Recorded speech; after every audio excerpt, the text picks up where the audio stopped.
আসসালামু আলাইকুম গাইস। আজকে আমরা চলে আসলাম 150 বছর পুরনো ঐতিহ্যবাহী জমিদার বাড়িতে। এখন আমরা হয়তো জমিদার বাড়িটি আপনাদের দেখাবো না, কিন্তু আপনাদের এই জমিদার বাড়ি, বাগান সহ সকল কিছু বলবো।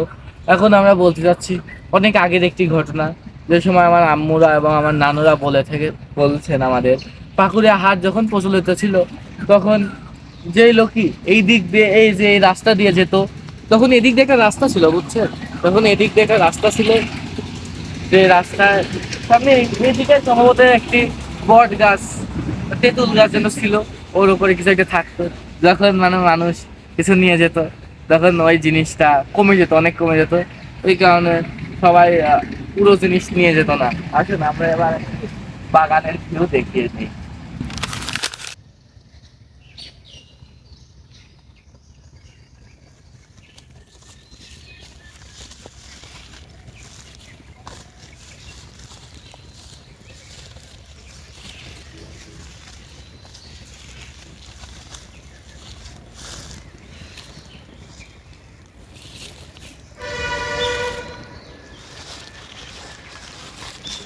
গাইজ, এবার আপনারা দেখতে পেলেন এই পুরো বাগানটি। এই বাগানটি কিন্তু অনেক বড়, যেটি আমরা মানে বলে শেষ করতে পারবো। এখানে প্রায় কয়েকশো বিঘা জমি রয়েছে।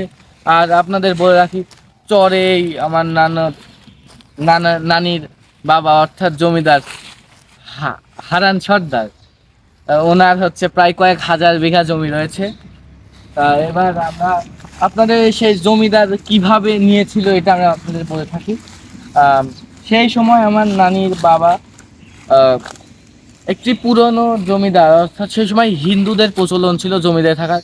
কিন্তু আমার নানির বাবা সেই সময় প্রায় 7,500 টাকা থেকে 8,000 টাকা এরকম দাম দিয়ে সেই আগে ছিল জমিদারি জোত কেনা, ওই জমিদারি জোতটা কিনে নিয়েছিল। সেই সময় থেকে আমার নানির বাবা জমিদার হয়ে গিয়েছিল, এবং আমার নানির বাবা ইন্ডিয়াতে ব্যবসা করে থাকতো, এই জন্য সে জমিদার হতে পারতো। আর জমিদার অর্থ যার কাছে জমির খাজনা দেওয়া হয়, এই জমিদার মানে বড়। আর যার কাছে জমি রয়েছে তাকেও জমিদার বলা হয়। আর আসুন এবার আমরা একটু আপনাদের একটা কবরস্থান দেখিয়ে নিই। এখানে আমার নানির বড় ভাই অর্থাৎ পাখি সর্দারের কবর রয়েছে, যিনি কিছু বছর আগে ইন্তেকাল করেছেন, এবং অনেক জনের কবর রয়েছে। আমরা সেই সামনে তাকালে জমিদার বাড়িটি দেখতে পাবো।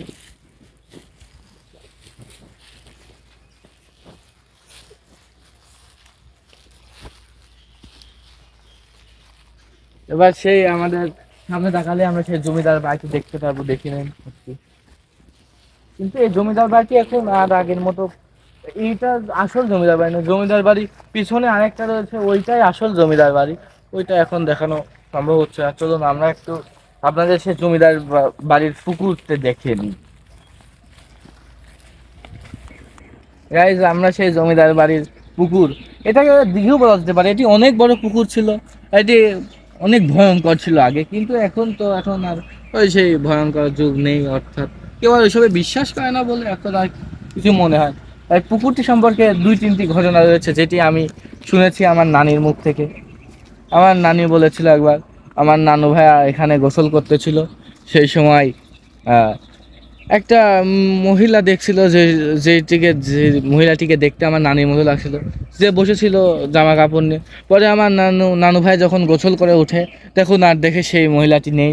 তখন আমার নানু ভাই তাড়াতাড়ি করে বাড়ির মধ্যে চলে যায়। এবং আমার নানিও একবার, আমার নানির বড় ভাই, বড় সর্দার যাকে বলে, মানে সর্দারের বড় ছেলে, সেও একবার দেখছিল যে একটা মহিলা অনেক বড় চুল নিয়ে বসে আছে, কিন্তু কাছে আসাতেই তাকে আর দেখা যায় না। আর এখানে একটা সিঁড়ি ছিল, যেটি ভেঙে দেওয়া হয়েছে। এই সিঁড়ির নিচে কোনো দিনও পানি কমতো না, ওর নিচে কিছু একটা ছিল, যেটা আমার আম্মুরা বলেছে। এবং আমার আম্মুরও সাঁতার কাটার সময় একবার সমস্যা হয়েছে, পরে সাঁতার কাটতে পারতো বলে পরে চলে আসতে পেরেছিল। তাই তাহলে আপনাদের তো পুরো ঘটনাটাই বললাম। তাহলে guys, এখানেই আজকের মতো শেষ করে দিই। তাহলে আপনারা সবাই লাইক, কমেন্ট, শেয়ার এবং সাবস্ক্রাইব করে আমাদের পাশে থাকবেন। এবং আমরা কিছুদিন ভিডিওটি করতে পারি না, আপনারা কিছু মনে করবেন না। গাইজ, আসসালামু আলাইকুম।